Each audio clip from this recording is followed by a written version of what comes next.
Buonasera e ben ritrovati con il TG Flash di New Sicilia, di eseguiti i titoli più importanti del pomeriggio. Entro l'estate via i lavori di costruzione del ponte sullo Stretto, a dirlo è Pietro Ciucci, amministratore delegato della società Stretto di Messina. Rinviato a giudizio l'avvocato e tesoriere di Matteo Messina Denaro, il legale, 80 anni, si chiama Antonio Messina ed è stato arrestato ad aprile scorso con l'accusa di aver gestito il denaro della famiglia mafiosa del boss, garantendo a quest'ultimo il sostentamento economico durante gli anni di latitanza. Esplode la caldaia in un appartamento a Burgio, in provincia di Agrigento. Ad avere la peggio sono due uomini, padre e figlio, rispettivamente di 80 e 50 anni. I due si trovano in gravi condizioni con ustioni su diverse parti del corpo.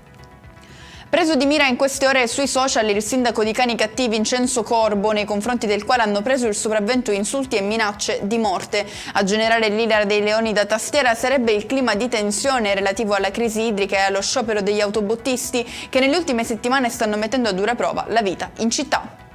Chiudiamo con il meteo. Temporali e forti venti entreranno in scena domani in Sicilia, ma il peggio deve ancora arrivare con un'altra perturbazione di origine atlantica che farà il suo turbolento ingresso, diramata un'allerta gialla su quasi tutta la regione. E con questo è tutto, prossimo appuntamento domani alle 13:30. Grazie per averci seguito, buon proseguimento di serata.